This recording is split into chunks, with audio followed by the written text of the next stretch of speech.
أعوذ بالله من الشيطان الرجيم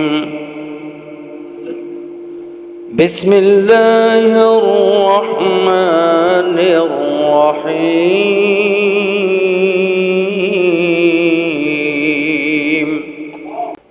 وإذ قال لقمان لابنه وهو يعظه يا بني لا تشرك بالله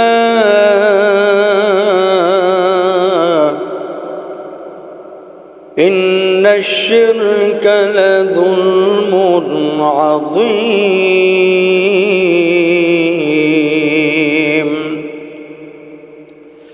ووصينا الإنسان بوالديه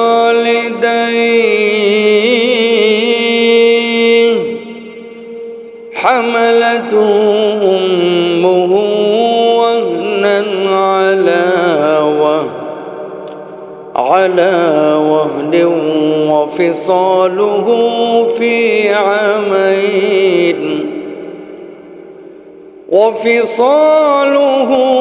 في عامين أن اشكر لي ولوالديك إلي المصير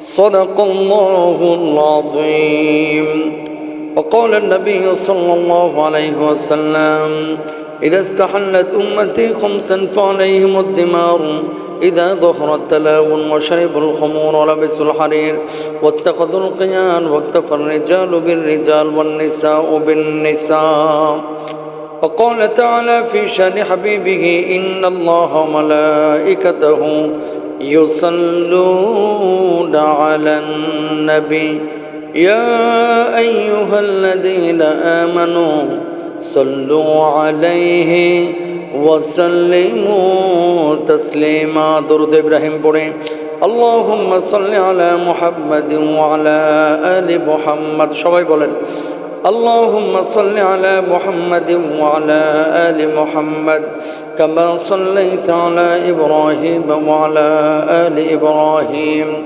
إنك حميد مجيد اللهم بارك على محمد وعلى آل محمد রেখে দাও اللهم بارك على محمد وعلى آل محمد كما باركت على إبراهيم وعلى آل إبراهيم إنك حميد مجيد মুআজ্জাজ মুকাররম সম্মানিত মুসল্লিয়ান ইকরাম আল্লাহ সুবহানাহু ওয়া তাআলা দয়া করে মায়া করে আপনাকে আমাকে আজকের এই দ্বীনি মাজলিসে এটা ওয়াজ মাহফিল না তাফসির মাহফিল না এটা মিলাদ মাহফিলও না এটা হচ্ছে নাসিহা মাহফিল আপনাদের এলাকার উদ্যোগে হঠাৎ ঘোষণা হঠাৎ আসা হঠাৎ বসা সুতরাং মানুষ কয়জন হয়েছে মসজিদ ভরেছে কিনা ভরে নাই উপরে কয়জন নিচে কয়জন সাইডে কয়জন সিপাই কয়জন চাপাই কয়জন এগুলো দেখা যাবে না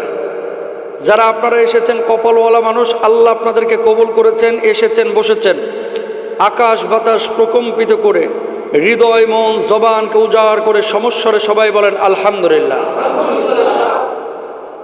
এই সমস্ত মজলিসে বসতে কপাল লাগে কি লাগে এই কথা বলা যাবে না বাচ্চারা চুপ করে বসো এই মজলিসগুলো বসতে কি লাগে কপাল এখানে সবাই আসতেও পারে না বসতেও পারে না এলাকায় শুনলাম 110 খান ঘর আপনার এই এলাকায় আশপাশে প্রত্যেক বাড়ি থেকে একজন করে আসলেও কিন্তু 110 জন হয়ে যায় আপনি মনে করেন না সবাই তাহাজ্জুদ পড়তেছে বাড়ির মধ্যে অনেক আল্লাহর ওলি আছে বসে বসে হয়তো বা মোবাইল চাপাচাপি করতেছে অনেকে টেলিভিশন দেখতেছে এখন আল্লাহ যে আপনাকে নিয়ে এসেছেন কালিমাতুশ শুকর আদায় করে সবাই বলেন আলহামদুলিল্লাহ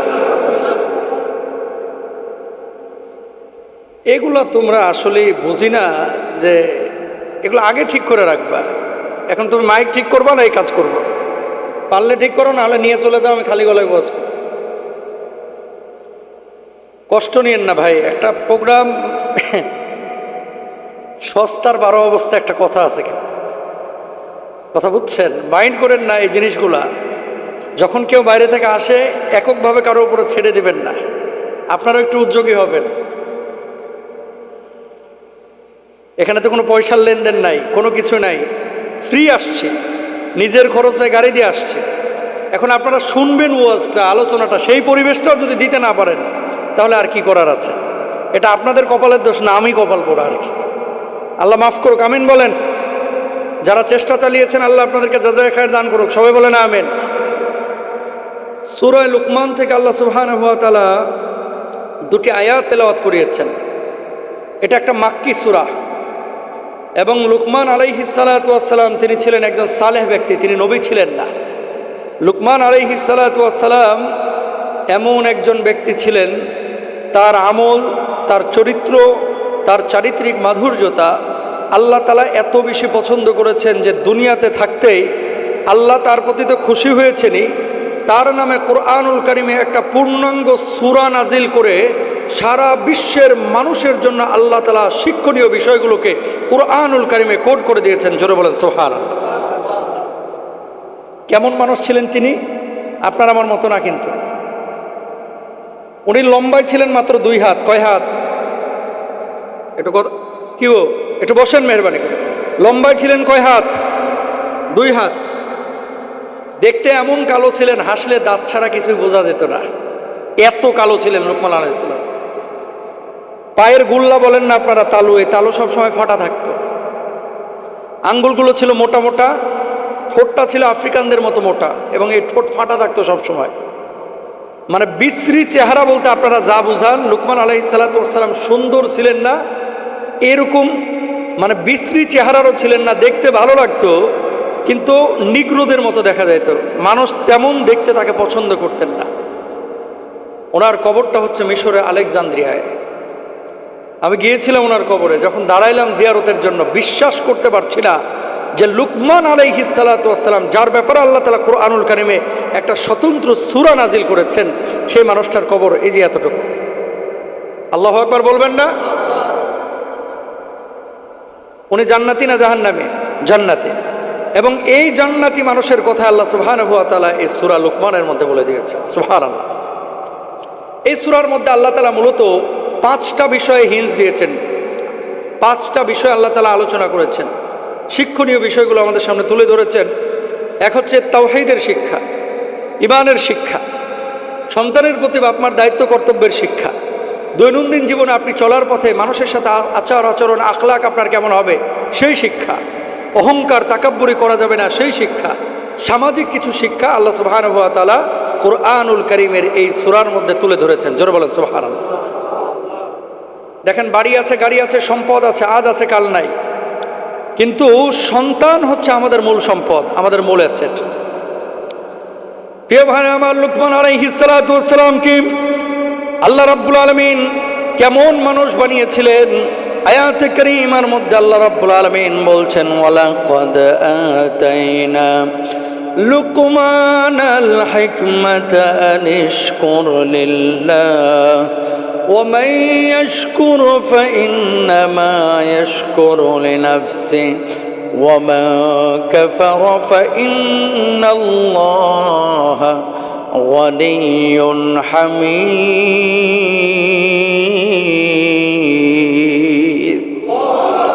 আল্লাহ রাব্বুল আলামিন নিজেই বললেন, আমি লুকমানকে হিকমা দান করেছিলাম। আল্লাহ শুকরিয়া আদায় করো। যে ব্যক্তি আল্লাহ রাব্বুল আলামিনের শুকরিয়া আদায় করে সে নিজের কল্যাণের জন্য শুকরিয়া আদায় করে, আর যে ব্যক্তি আল্লাহ রাব্বুল আলামিনের সঙ্গে কুফরি করে, নেফাকি করে, আল্লাহ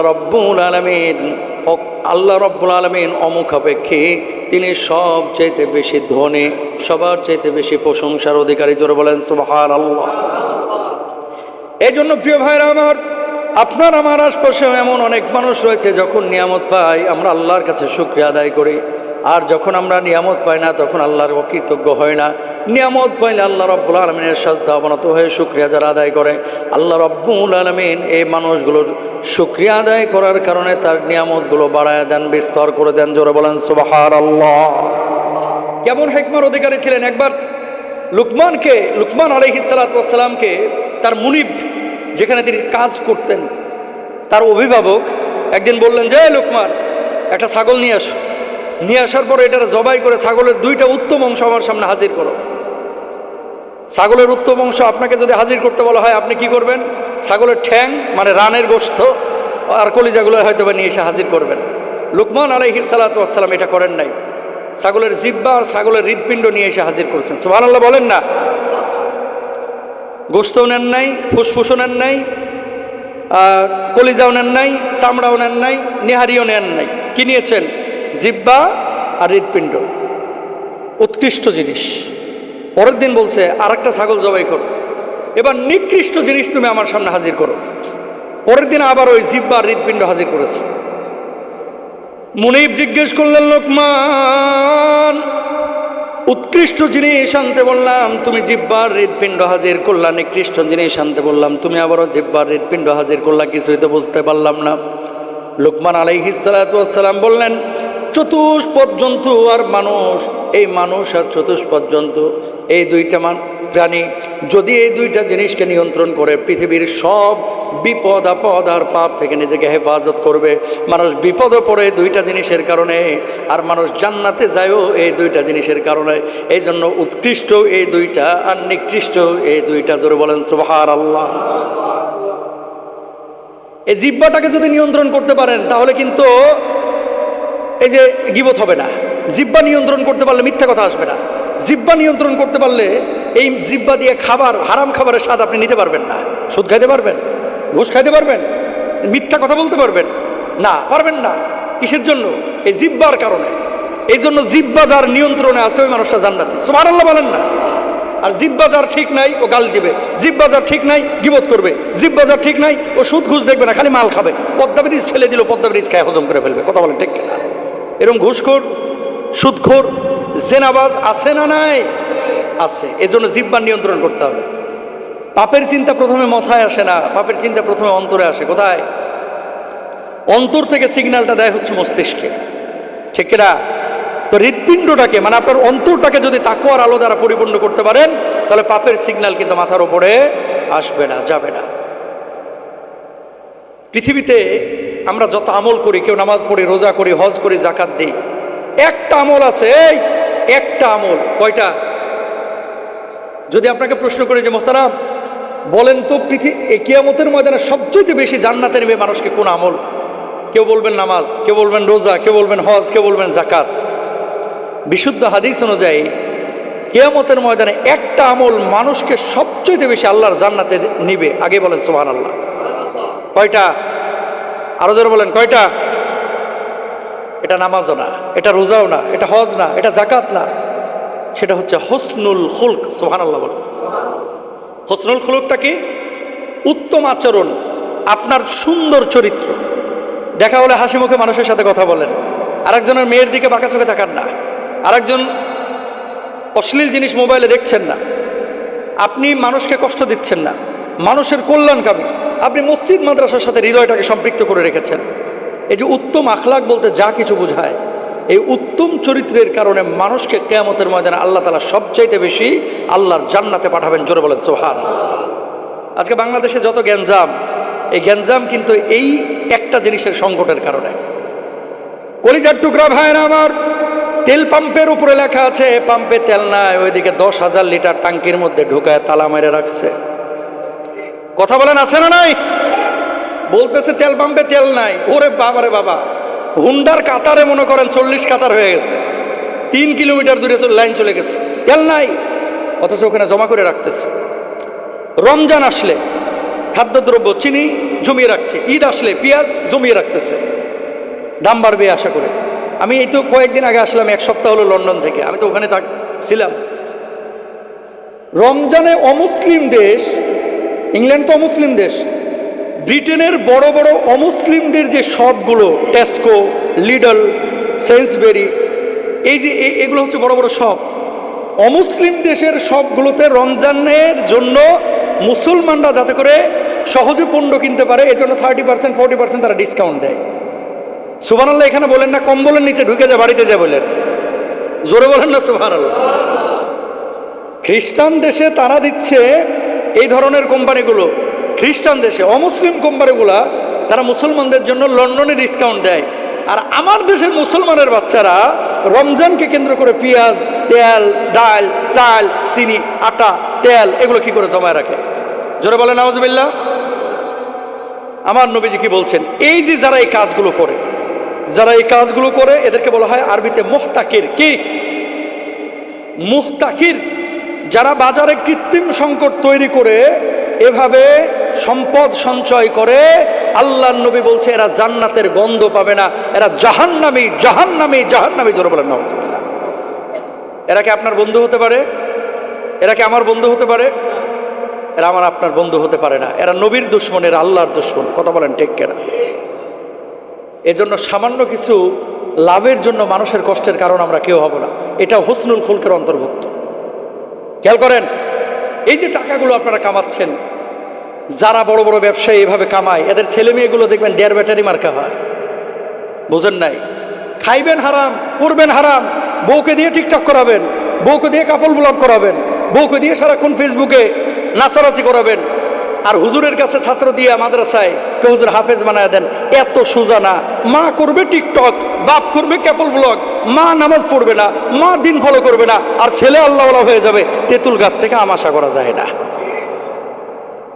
কথা বলেন ঠিক কিনা? ছেলে মেয়ে হাফেজ, আল্লাহর ওলি হবে, আলেম হবে, শেখ হবে তখনই যখন আপনি হালাল খাবেন। নিজে হারাম খেয়ে ছেলে মেয়েকে ভালো আলেম বানানো যায় না। তো হসনুল খুলুক, উত্তম চরিত্র, উত্তম আখলাক, এটা বড় মারাত্মক জিনিস, যেটা শহরের চাইতে গ্রামে, শহরে তো মরেই গেছে, গ্রামে এখন শুরু হয়েছে।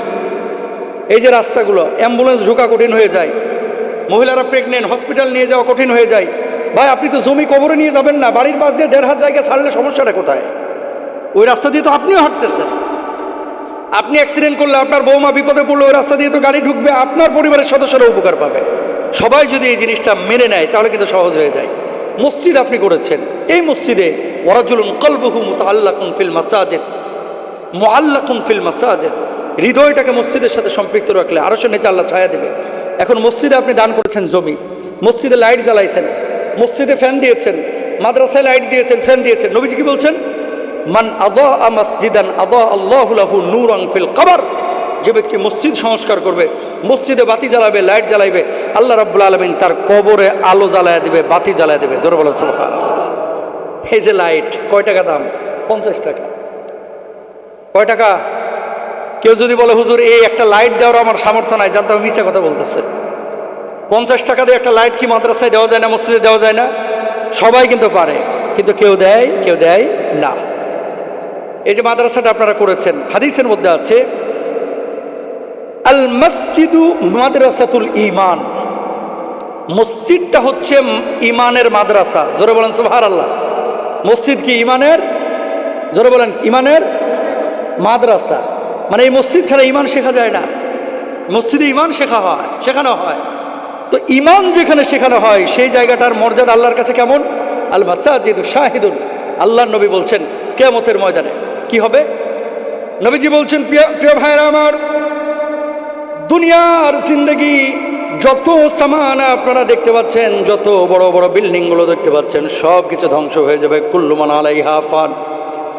বিল্ডিংগুলো উঠতে থাকবে তুলার মতো, বড় বড় বিল্ডিংগুলো তুলার মতো উঠতে থাকবে, পাহাড়গুলো উঠতে থাকবে, আপনার সম্পদগুলো উঠতে থাকবে, বড় বড় অট্টালিকাগুলো ধ্বংস হয়ে যাবে। কিয়ামতের ফুৎকারের পরে যখন আল্লাহ রাব্বুল আলামিন দুনিয়াটাকে ধ্বংস করবেন, ঠিক ওই মুহূর্তে এই মসজিদগুলোকে আল্লাহ রাব্বুল আলামিন আকাশে তুলে নেবেন। এই মসজিদগুলো শাহেদ হবে কিয়ামতের ময়দানে। মসজিদের বালু কণা সাক্ষী দিবে, মসজিদের ইট সাক্ষী দিবে, মসজিদের টাইলসগুলো সাক্ষী দিবে, মসজিদের রড সাক্ষী দিবে। আল্লাহ রাব্বুল আলামিনের বান্দাগুলো যখন বিপদগ্রস্ত হয়ে যাবে, মসজিদগুলো তখন বলবে, আল্লাহ আপনার এই গোলাম অমুক এলাকায় মসজিদটা বানাইছিল, এত টাকা পয়সা দিয়েছিল, ইট দিয়েছিল 10টা, সিমেন্ট দিয়েছিল 10 বস্তা, আল্লাহ আপনি তার জন্য জাহান্নামের ফয়সালা করে দিয়েছেন। আমি আল্লাহ এই মসজিদ সাক্ষী দিচ্ছি, আপনি এই বান্দাকে জাহান্নামে দেন না, জান্নাতে দাখিল করে দেন। জোরে বলেন সুবহানাল্লাহ। তাহলে কে কাজ করলো, খেদমত করলো দেখার টাইম নাই। হসনুল খুলুক, মসজিদ মাদ্রাসার খেদমত, এটাও একটা অংশ। আল্লাহু আকবার বলেন। থাকবেন তো মসজিদ মাদ্রাসার সাথে? একটু জোরে বলেন, থাকবেন কিনা? তাহলে মাদ্রাসাটা যে আছে শুনলাম ছাত্র 9 জন 1 বছরে, এটা আপনাদের ব্যর্থতা। মুখের উপরে বললে কষ্ট নেবেন না, হক কথাগুলো সত্যই বলতে হয় এবং সবাই শুধরানোর জন্য, ইসলাহের জন্য বলতে হয়, শুনতে হয়। 1 বছরে 9টা ছাত্র, এটা আমাদের ব্যর্থতা। 1 বছরে ছাত্র হওয়ার দরকার ছিল 50 জন, আগামী বছর ইনশাল্লাহ 50 জন ছাত্র হবে, ইনশাল্লাহ বলেন না। এখন চেষ্টা করবেন না, আসায়ু মিন্নি ওয়াল ইতমামু মিনাল্লাহ, চেষ্টা আপনি করবেন, প্রতিদান কে দিবেন? আরো জোরে বলেন কে? আমি তো ইংল্যান্ডের মানুষ, এখন বাংলাদেশে আছি। বাংলাদেশ আমার বাপের ভিটা, পৈতৃক ভিটা, জন্ম আমার। হাফিজে কোরআনরা এরা আল্লাহর পক্ষ থেকে আপনাদের জন্য নিয়ামত। একটা কথা বলবো, খুব মনোযোগ দিয়ে শোনেন। আপনি যে জায়গাটা এখন আছেন, আপনার চাইতে উঁচু যে লোকটা, ধরেন আপনার এলাকার এমপি, আপনার এলাকার মন্ত্রী, অথবা যাই বড় পয়সাওয়ালা, আপনি মনে করছেন এই লোকটা অনেক সুখে আছে, তাই না? এই যে ইংল্যান্ড, ইউরোপ, আমেরিকায়, এগুলো না কিন্তু গরিব মানুষ নাই, সব ধনী মানুষ। এগুলো কি? সব ধনী মানুষ। এই জন্য জাকাত ওই দেশে দেওয়া যায় না, জাকাতের টাকা অন্য গরিব দেশগুলাই তারা পাঠায় দেয়। গত রমজানে তারা জাকাত পাঠাইছে গোটা ইংল্যান্ডের মানুষ 2.2 বিলিয়ন পাউন্ড। আল্লাহু আকবার বলেন, কয়েক হাজার কোটি টাকা। আচ্ছা, কেন বলতেছে এই কথাটা? ছোট্ট ছোট্ট বাচ্চাদেরকে তারা ইংলিশ মিডিয়ামে পড়ায়, এরপর অক্সফোর্ডে যায়, ক্যামব্রিজে যায়, হার্ভার্ডে যায়। 18 বছর পরে এই ছেলেগুলো, এই মেয়েগুলো বাপ মারার খোঁজ খবর অধিকাংশই রাখে না। কিছু ছেলে মেয়েরা রাখে, বাপ মা মারা যাওয়ার পরে দেখতে পর্যন্ত আসে না, এরকম খ্রিস্টানও আমি পাইছি এবং আমাদের কমিউনিটির মানুষও পেয়েছি। শুনেন, যতদিন শক্তি আছে আপনি মনে করছেন যে আপনি অনেক কিছু, যেদিন দাড়ি গোমজগুলো পেকে যাবে, লাঠির মতো পিঠটা বাঁকা হয়ে যাবে, সেদিন দেখবেন যে আপনার সন্তান ছাড়া, পরিবারের সদস্যরা ছাড়া আপনি অচল। এখন আপনার এই বাগমারায় কি বৃদ্ধাশ্রম আসেনি? নাই। দেখবে কে? নির্ভরশীল আপনার ছেলে মেয়ের ওপরে। আর এই ছেলে মেয়েগুলো তখনই আপনাকে দেখবে যখন ছেলে মেয়ের কলিজার মধ্যে কোরআনের এলেম আপনি দিবেন। কথা বলেন ঠিক কিনা? আপনাকে চ্যালেঞ্জ করলাম, কোনো আলেম ওলামার বাপ মাকে আপনি বৃদ্ধাশ্রমে পাবেন না, হুজুর বক্তা খতিবের বাপ মাকে পাবেন না, হাজার হাজার ডাক্তার ইঞ্জিনিয়ারের বাপ মাকে আপনি বৃদ্ধাশ্রমে পাবেন। ঠিক বলেন না কেন? বেঠিক বললে বলেন যে বেঠিক। আপনি যান বৃদ্ধাশ্রমে, যান, দেখেন কয়টা আলেমের বাপ মাকে পান। প্রিয় ভাইরা আমার, কেন এই কথা বললাম? লুকমান আলাইহিস সালাতু ওয়াস সালাম তার সন্তানদেরকে 1 নম্বর আদেশ করেছিলেন, সন্তান শোনো শোনো, লা তুশরিক বিল্লাহ, আল্লাহর সঙ্গে কাউকে শরীক করো না। ইন্না শিরকা লাযুলমুন আযীম, শিরিক এটা অত্যন্ত ভয়াবহ পাপ, অন্ধকার, এমন পাপ আল্লাহ রাব্বুল আলামিন দুনিয়ার জিন্দেগির সব গুনাহ মাফ করে দেবে, 2টা গুনাহ জীবনেও মাফ করবে না। যদি আপনি না করে, তওবা না করে মারা যান, ডিরেক্ট জাহান্নামে যাবেন। 1 নাম্বার হচ্ছে বান্দার হক নষ্ট করা, 2 নাম্বার হচ্ছে এই শিরিক করা। এটা অজামিনযোগ্য, আর আল্লাহ রাব্বুল আলামিনের আদালতে অপরাধ। লুকমান আলাইহিস সালাতু ওয়াস সালাম সন্তানদেরকে বললেন, খবরদার কখনো শিরিক করো না। আর 2 নম্বরে তিনি বললেন, ওয়াসাইনাল ইনসানা বিওয়ালিদাইহি, বাপ মার সাথে সুন্দর আচরণ করো, ভালো আচরণ করো। হামালাতহু উম্মুহু ওয়াহনান আলা ওয়াহান, মা তোমার কষ্টের উপরে কষ্ট, যন্ত্রণার উপরে যন্ত্রণা সহ্য করেছে, এমন যন্ত্রণা, এমন কষ্ট। হামালাতহু উম্মুহু ওয়াহনান আলা ওয়াহান, কষ্টের উপরে কষ্ট, যন্ত্রণার উপরে যন্ত্রণা। কেমন যন্ত্রণা? 10 মাস 10 দিন আপনার পেটের মধ্যে মা রেখেছে। আল্লাহ রাব্বুল আলামিন মাকে এমন ইজ্জত দিয়েছে, আল জান্নাতু তাহতা আকদামিল উম্মাহাত, আমার নবী বলছে, মায়ের পায়ের নিচে তোমার বেহেশত, মায়ের পায়ের নিচে তোমার বেহেশত, মায়ের পায়ের নিচে তোমার বেহেশত। অন্য হাদিসে বললেন, হুমা জান্নাতু কানারু, বাবা মা তোমার জান্নাত, বাবা মা তোমার জাহান্নাম। বাপ মাকে খুশি রাখবা, আল্লাহ রাব্বুল আলামিনের জান্নাতে যাবা, আর বাপ মাকেও খুশি রাখবা, আল্লাহ রাব্বুল আলামিনের জাহান্নামে চলে যাবা। জোরে বলেন নাউযু বিল্লাহ। সূরা মুমিনুনের মধ্যে আল্লাহ রাব্বুল আলামিন কেমন কষ্ট করেছে মা, এটা দেখেন কিভাবে বলছে, সুম্মা খলাকনান নুতফাতা আলাকাতান ফাখলাকনাল আলাকাতা মুদগাতান ফাখলাকনাল মুদগাতা ইযামান ফাকাসাউনাল ইযামা লাহমা। জোরে বলেন আল্লাহু আকবার। এমনি এমনি কি তরমুজের মতো মা পেট থেকে বাইর করে ফেলাইছে যে গাছ লাগাইছেন আর বাচ্চা হয়ে গেছে, এরকম হয়েছে না। এই যে আমার মা বোনেরা ছাদে আছে না, 2 তলায় আসেনি মা বোনেরা, কত কষ্ট, বাপ মার মিলনের পরে এক কাতরা নাপাক পানি গিয়েছে পেটে, শুক্রাণু ডিম্বাণুর মিলন ঘটায় আল্লাহ তাআলা প্রথমে ওই জোকের মতো একটা বস্তু বানায় দিয়েছে, রক্তপিণ্ড, এরপরে জোকের মতো বস্তু, এরপর আল্লাহ রাব্বুল আলামিন একটা গোশতের টুকরা বানাইছে। আপনি ছিলেন একটা গোশতের টুকরা, আল্লাহ তাআলা তখনও রূহ দেন নাই, 3 মাস হয়ে গেছে, 2 মাস হয়ে গেছে। এরপরে আপনার গোশতের উপরে হাড়ের ফ্রেম আল্লাহ তাআলা লাগিয়ে দিয়েছেন, এই হাড়ের উপরে আবার গোশতের প্রলেপ, এরপর আল্লাহ রাব্বুল আলামিন সাদা কালো চামড়া দিয়েছেন, সুন্দর একটা আকার আকৃতি দিয়েছেন, সংক্ষেপে বলছি। এরপর আল্লাহ তাআলা আপনার এই কলিজার মধ্যে রূহটাকে ফুঁকে দিয়েছেন, যেমনি রূহটা কলিজা ভেদ করে আপনার হৃৎপিণ্ডে এই যে ক্লিক করেছে, অমনি আপনি পেটের মধ্যে, মায়ের পেটের মধ্যে পিলপিল পিলপিল করে নড়াচড়া শুরু করেছেন। সুবহানাল্লাহ বলেন। বয়স তখন আপনার 3.5-4 মাস। কয় মাস? একটু জোরে বলেন না, কয় মাস? 3.5-4 মাস। প্রথম যখন নাড়াচাড়াটা, পৃথিবীর সেরা সুখের মুহূর্তে একজন মায়ের কাছে তখন। সুবহানাল্লাহ বলেন। স্বামীর কানে কানে বলে যে পেটের মধ্যে বাবু নড়তেছে, তার মানে বাচ্চা আসতেছে, দাদাও খুশি, নানাও খুশি, নানিও খুশি, স্বামীও খুশি। ঠিক ওই মুহূর্তটাই আল্লাহ রাব্বুল আলামিন ফেরেশতাদেরকে কি বললেন? পেটের মধ্যে একটা প্যাকেট তৈরি করে দাও। ওই প্যাকেটের মধ্যে আল্লাহ রাব্বুল আলামিন 2-2.5 লিটার পিচ্ছিল পানি দিয়ে দিলেন। দেওয়ার পরে ওই পেটটার মধ্যে বাচ্চাটারে ভাসায় দিলেন। মায়ের নাড়ির সঙ্গে সন্তানের নাড়িটাকে মিলাইয়া, মায়ের হাইজের রক্তটাকে বন্ধ করিয়া আল্লাহ রাব্বুল আলামিন মা যে খাবার খেয়েছে একটা অংশ মায়ের কলিজার মধ্যে, মায়ের পেটের জন্য, মায়ের শরীরের জন্য রেখেছে, আর আরেকটা অংশ ওই যে নাড়ির মধ্য দিয়ে আল্লাহ রাব্বুল আলামিন সন্তানের পেটের মধ্যে দিয়া সন্তানটাকে ওই মায়ের গর্ভের মধ্যে জীবিত রেখেছেন। জোরে বলেন সুবহানাল্লাহ। এখন না হলে ঘুষি মেরে আপনার থোতা বসকানো যায় না, মাথা ভাঙা যায় না, হাড্ডি শক্ত হয়ে গেছে। তখন কি এত শক্ত ছিলেন? মাছের কাটার মতো ছিলেন, টিপ মারলে মগজ ফট করে বাইরে হয়ে যেত। কথা বলেন ঠিক কিনা? তো ওই পেটের মধ্যে টিকলেন কিভাবে? মা তো দৌড়ায়, মা তো মাছ কাটে, মা তো ওই যে ধান তুলে, মা তো গম বুনে, এই গম তুলে, অনেক কঠিন কাজ করে না মায়েরা। তো বাচ্চাটা পেটের মধ্যে ভাঙে না কেন? একবার ফিকির করছে? এই তো কমন কথা বলে দিচ্ছেন, আল্লাহ তো রক্ষা করছে। কিন্তু রক্ষাটা কিভাবে করেছে? এই যে পেটটার ভিতরে যে প্যাকেটটা তৈরি করে পানিটা দিয়ে আল্লাহ তাআলা বাচ্চাটাকে ভাসায় দিছে। মা যখন ডানে যায়, বাচ্চা একাই বামে চলে যায়, মা বামে আসলে বাচ্চা একাই ডানে চলে যায়, মা বসলে বাচ্চাটা উপরে এসে ঘাপটি মেরে থাকে, এই পানির উপরে ভেসে বেড়ায় পেটের মধ্যে। মা ঘুমায়, বাচ্চা তখন ঠুস করে নাড়াচাড়া করে, খেলাধুলা করে। জোরে বলেন সুবহানাল্লাহ।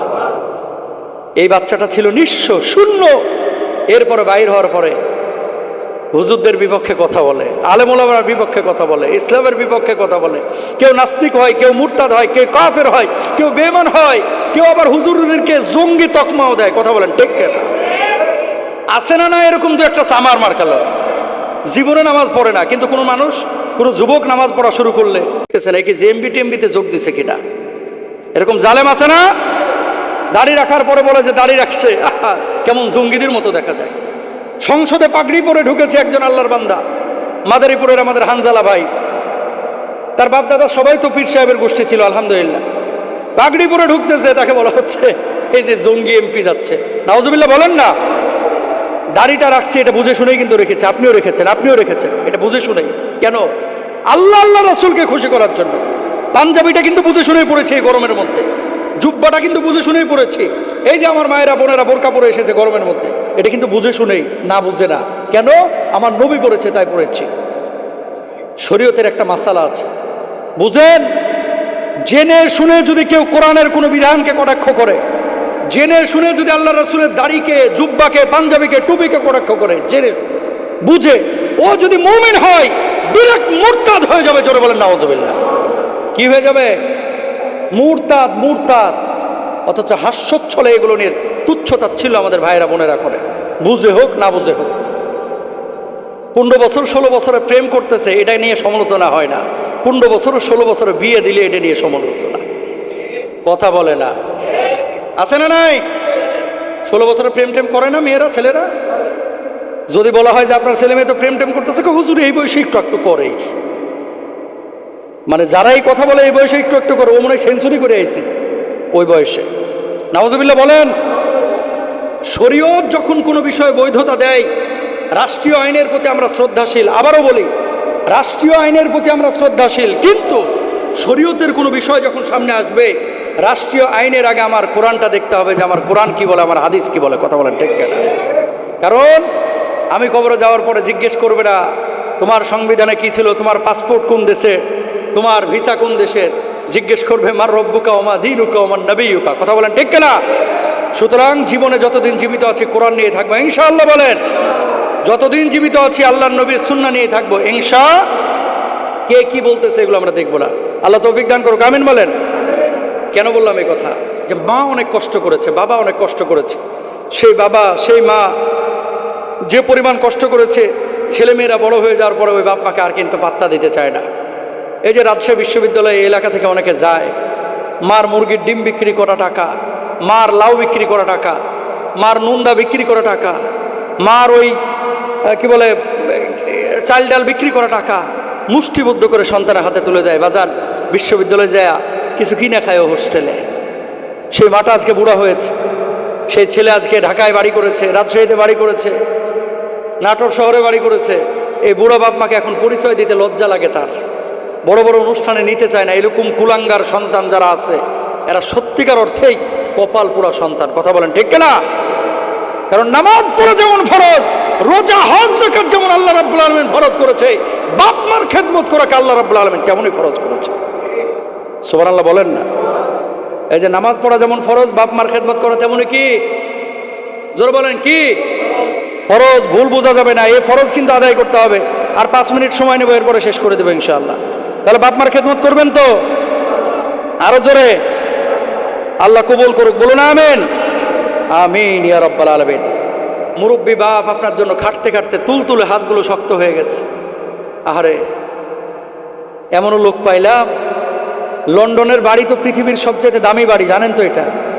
নিউ ইয়র্ক আর লন্ডন হচ্ছে সবচেয়ে বেশি এক্সপেন্সিভ। এক রুমের বাসা ভাড়া বাংলা টাকায় প্রায় 3.5 লাখ টাকা পড়ে যায়। কয় লাখ? 3.5 লাখ।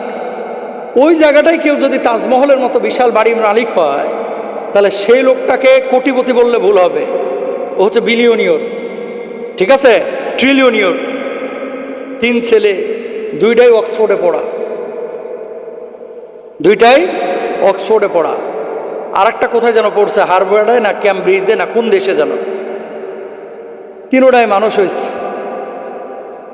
বেচারা এত বড় বিশাল এরিয়া নিয়ে বাড়ি, আল্লাহু আকবার। অথচ এই 3টা সন্তান বছরের পরে বছর চলে যায়, 1-2বার ইচ্ছে হলে ফোন দেয়, না হলে খবরও নেয় না। এরকম অসংখ্য ছেলে আছে। আবার অনেকে খোঁজ খবর নেয়। অসংখ্য ছেলে এরকম আছে যেই বাপ মা তার জন্য হাড় ভাঙা পরিশ্রম করেছে। এই বাংলাদেশেও আছে, ওই দেশেও আছে, ভারতেও আছে। এটা খোঁজ খবর রাখে না। তাহলে লাভটা কি হইলো? আপনি মারা যাওয়ার পরে সন্তান যদি রব্বির হামহুমা কামা রব্বায়ানি সগীরা বলে দোয়া না করে, আমি তো মনে করি এই সন্তান থাকার চেয়ে না থাকাই ভালো। কথা বলেন ঠিক কিনা? এই জন্য আমার মাদেরকে বলবো, যারা এই যে উপরে আছেন 2 তলায়, মোবাইল ব্যবহারটা একটু সীমাবদ্ধ করেন। সারাদিন টিকটক মিকটক দেখেন না, নিজেরা এই টিকটক ফিকটক করেন না, সারাদিন নাটক সিনেমা দেখবেন না। কারণ আপনাদের পেটটা বড় দামি পেট। এই পেট থেকেই আল্লামা সাইদি বের হয়। কথা বলেন ঠিক কিনা? এই পেট থেকে মিজান আজহারি বের হয়, এই পেট থেকে আব্দুল্লাহ মাহমুদ বের হয়, এই পেট থেকে হাফেজ খিজির বের হয়। সুতরাং পেটটাকে পবিত্র রাখলে সন্তান ভালো হবে। কথা বলেন ঠিক কিনা? খাইবেন হারাম, সারাক্ষণ টেলিভিশন দেখবেন, মাঝ মস্তি করবেন, পর্দা করবেন না। বিয়ার অনুষ্ঠানে নাভি নবী বাইর করে যায় অনেকে। ওই মায়ের পেট থেকে ভালো সন্তান আশা করা যায় না। নিজেরাও নামাজ পড়বেন, বউকে নামাজ পড়াবেন ইনশাল্লাহ বলেন। বাপ মার খেদমত করবেন, শ্বশুর শাশুড়িকেও ইজ্জত করবেন। আপনি আপনার বাপ মার যেই খেদমতটা আপনার বউয়ের কাছ থেকে আশা করেন, নিজের শ্বশুর শাশুড়িও কিন্তু আপনার কাছে হকদার। আপনার বউয়ের বাপ মাকেও একটু ইজ্জত সম্মান করেন। নিজের বাপ মার জন্য দেশি মোরগ, আর বউয়ের বাড়ির বাপ মা আসলে পাঙাশ মাছ আর ব্রয়লারের ঠ্যাং। এরকম যেন না হয়। ইজ্জত সম্মান করবেন, কারণ ওই মেয়েটাও দেখে যে আমার বাপ মার সাথে ও কি আচরণ করতেছে। ওই যে শুরুতেই বললাম, নামাজ রোজার চাইতে বেশি জান্নাতে নেবে কি? হুসনুল খুলুক, উত্তম আচরণ। তো সুন্দর আচরণ সবার সাথে করতে হবে। এলাকায় কারোর সাথে মারামারি গ্যাঞ্জাম করবেন না ইনশাল্লাহ বলেন। জোরে বলেন না ইনশাল্লাহ। এই চায়ের দোকানে বসবেন কম, এগুলো হচ্ছে গীবতের আখড়া। কথা বলে না। 8টা-10টা চায়ের দোকানে লোক একত্রিত হলে একজন মাঝখানে গীবত কমিটির সভাপতি, বুঝছেন? জামালের পোলা কি করছে, কামালের ছেলে কি করছে, মরিয়মের বিটি কি করেছে, এগুলো নিয়ে সমালোচনা হয়। অথচ নিজের বেটা গাঞ্জা করে, এটা নিয়ে কথা কয় না। কথা বুঝছেন? সমালোচনা, গীবত, পরনিন্দা করব না, ইনশা আল্লাহ কবুল করুন। জোরে বলেন আমিন। প্রিয় ভাইরা আমার, এরপর আসেন, শেষ করে দেবার 2-3 মিনিটের মধ্যে আল্লাহ সুবহানাহু ওয়া তাআলা কি বলছেন এরপরে শিক্ষণীয় বিষয়টা, ইন্নাহা ইন তাকু মিসকালা হাববাতিন মিন খারদালিন ফাতাকুন ফি সাখরাতিন। খেয়াল করেন কলিজার মধ্যে কি আছে। পাঞ্জাবি টুপি আমি পরেছি, আমার মনে করেন না যে আমি মনে হয় আব্দুল কাদের জিলানির মতো বড় আল্লাহর ওলি। গুনাহ আমারও আছে, তবে হ্যাঁ চেষ্টা করি প্রকাশ্যে গোপনে কোনো গুনাহ না করতে, আলহামদুলিল্লাহ চেষ্টা করি। আপনার ভিতরে কি আছে আমি জানি না ভাই, আপনার ভিতরে কি আছে আমি জানি না। হৃদয়ের মধ্যে সব সময় একটা কথা লিখে নেবেন, অনুপরিমাণ যে ফিলিংস, অনুভূতি আমার ভিতরে আছে আর কেউ না জানুক, জানেন কে? আরো জোরে বলেন কে? প্রিয় ভাইরা আমার, ওমর রাদিয়াল্লাহু তাআলা আনহুর জামানায় একজন মা তার সন্তানকে নিয়ে রাত্রিবেলায় ঘরের মধ্যে দুধ রেডি করছে পরবর্তী দিন বাজারে তোলার জন্য। মেয়ে বললেন, মা ওমরের জামানা চলছে, দুধের মধ্যে কোনো কিছুই মেশানো যাবে না, এটা যায়ও না, এটা ঠিকও না। মা বললেন, রাতের অন্ধকার, দুধের মধ্যে যদি তুমি পানি মেশাও, ওমর তো এখন ঘুমন্ত অবস্থায় আছে, কেউ জানবে না, ওমরের সেনাবাহিনীও ঘুমন্ত অবস্থায়, তুমি মিশিয়ে দাও, কিচ্ছু হবে না। মেয়ে জবাব দিলেন, মা ওমর ঘুমন্ত অবস্থায় আছে, ওমরের সেনাবাহিনী ঘুমন্ত অবস্থায় আছে, কিন্তু ওমরের আল্লাহ রাব্বুল আলামিন জাগ্রত অবস্থায় আছে, সুতরাং তুমি যতই বলো এই দুধের সাথে আমি পানি মিলাইতে পারবো না, কেউ দেখছে না কিন্তু আমার আল্লাহ রাব্বুল আলামিন দেখছেন। জোরে বলেন সুবহানাল্লাহ। দেখছেন কে? আল্লাহ। কিছু লোক আছে, হুজুর আমি গুনাহ করি না, গুনার সুযোগ পান না মিয়া, সুযোগ পাইলে আপনি হাত মেরে দিতেন।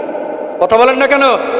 ধরেন ঘুষ খাওয়ার সুযোগ আছে, খাচ্ছেন না, জেনা করার সুযোগ আছে, জেনা করছেন না, মদ খাওয়ার সুযোগ আছে, মদ খাচ্ছেন না, আপনি সত্যিকারই আল্লাহ বলা। কথা বলেন ঠিক কিনা?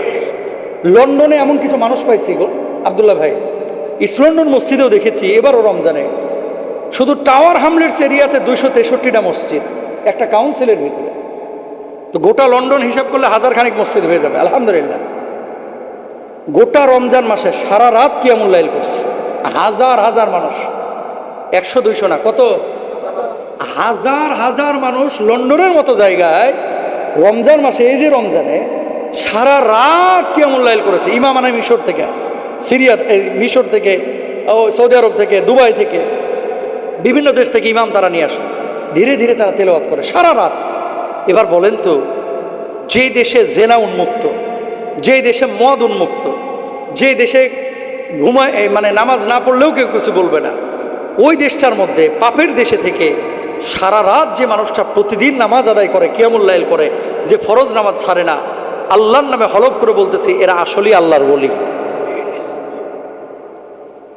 ওইসব দেশে তো সুন্দরী নারীর কোনো সংজ্ঞা নাই, ইউরোপিয়ান, আফ্রিকান, এরাবিয়ান, সাদা চামড়া, কালা চামড়া সবই তো আছে। ওই পরিবেশে দেখে যে মানুষগুলো পাপ করে না, বলে যে আমি আল্লাহকে ভয় করি, আমি জেনাহে যাব না, আমি বিবাহ করব, আমি বিবাহের মধ্যে থাকবো, আমি হারাম খাবো না, মদ খাবো না, আল্লাহর কসম এরা আমাদের আগে জান্নাতে যাবে না, যদি বুঝে শুনে করে। পাপের পরিবেশে থেকে পাপ না করা এটা বিশাল ব্যাপার ভাই। এখন যদি বলে হুজুরের ছেলে অনেক সৎ, তো সত্য হবে, হুজুরের ছেলে তো সত্যি হবে। পীর সাহেবের ছেলে সুদ খায় না, পীর সাহেবের ছেলে কি সুদ খাবে নাকি? এখন যদি আপনার ছেলেটা সুদ না খায়, আপনি যদি না খান, তাহলে বোঝা যায় যে আসলে আপনি আল্লাহওয়ালা। সুযোগ আছে ওজনে কম দিয়ে আপনি কিছু লাভ করতে, এখন আপনি ওজনে কম দিলেন না, সুযোগ আছে। এই যে কালকে গেছিলাম আমরা এক জায়গায় খাইতে, 10 পিস গোস্ত দিছে, ভাইরাল গোস্ত, নহটাই কালো ভুনা, জীবনে বহুত শুনছি। তো এক ভাই নিয়ে গেলেন, যাওয়ার ফলে দেখি যে 10 পিসের মধ্যে 8 পিসই মনে করেন হাড্ডি। কয় পিস? আর হাড্ডিগুলোর এমন অবস্থা, উপর থেকে দেখলে মনে হয় যে একেবারে গোস্তের মানে ডুমা, কিন্তু হাতে নিলে মনে হবে যে ভাই উহুদ পাহাড়ের পাথর। কথা বুঝতে পেরেছেন? এখন আপনাকে আমি একটা কথা বলি, এটা নির্ঘাত প্রতারণা। কে? যদি মানতাম যে আমার সাথেই হচ্ছে, তাহলে একটা কথা ছিল, আশপাশে যেগুলো সব মিছিল শুরু করেছে অবস্থা, মানে সবার একই হাল। তার মানে এই লোকটার অবস্থাটা কি?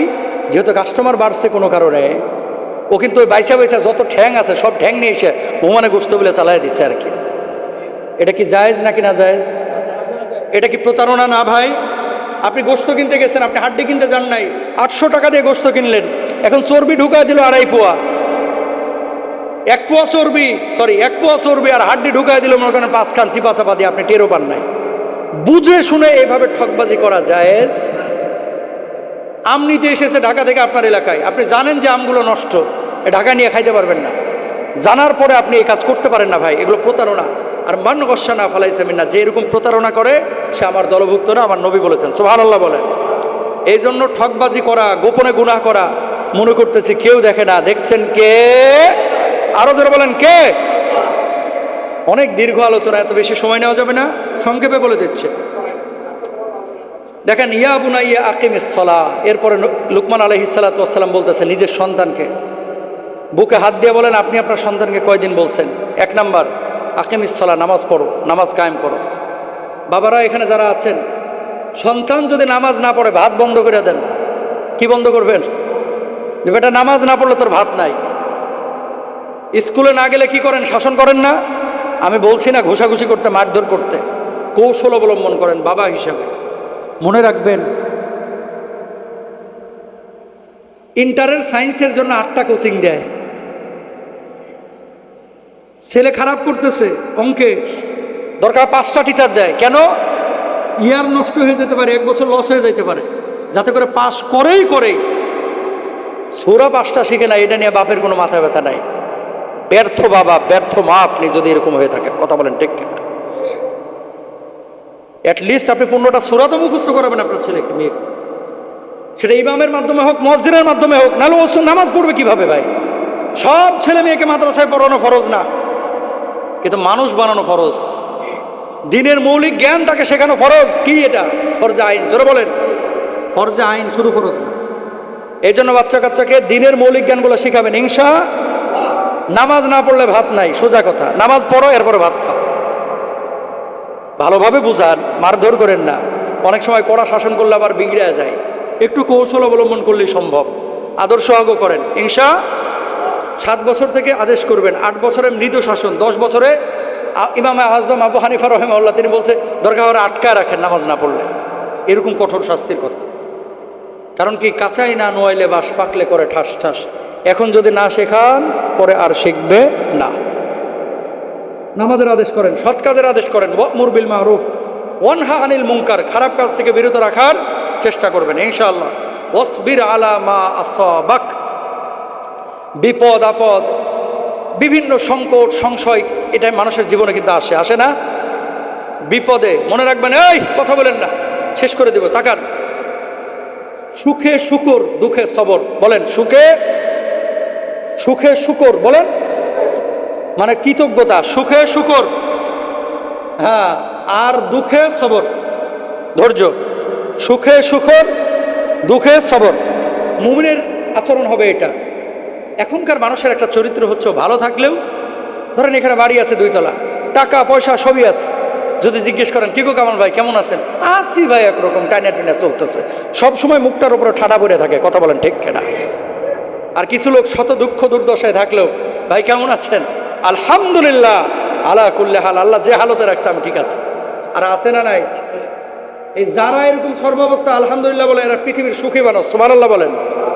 আর যেগুলো আলহামদুলিল্লাহ বলতে কার্পণ্য করে, জানবেন এরে পদ্মা ব্রিজের মালিক বানায় দিল, আর ঢাকায় 10টা বিল্ডিং এর মালিক বানাইল, এর মুখ দিয়ে আলহামদুলিল্লাহ আসবেন, এটা চামার মার্কা লোক, কথা বলেন ঠিক কিনা? এর জন্য সবসময় শুকরিয়া আদায় করবেন। ইমাম সাহেবের বেতন মাত্র 6000 টাকা, তাও মার দিয়া পাঞ্জাবি পরে, চলাফেরা মাশাআল্লাহ স্ট্যান্ডার্ড। আরেকজন 6 লাখ টাকা কামায় বছরে, রাস্তা দিয়ে হাঁটা যায়, মনে হয় যে ওই ভিক্ষা টিক্ষা করে, মনে হয় না। আল্লাহ যদি আপনারা পয়সা দেয়, আপনি টিপটপ পরিপাটি হয়ে চলাফেরা করবেন, এটাই নবীজির সুন্নাহ, বুঝছেন? ছেঁড়া ফাটা জামা সারাদিন পরে থাকতে হবে, ময়লা জামা, এটা বুঝুর কিনা?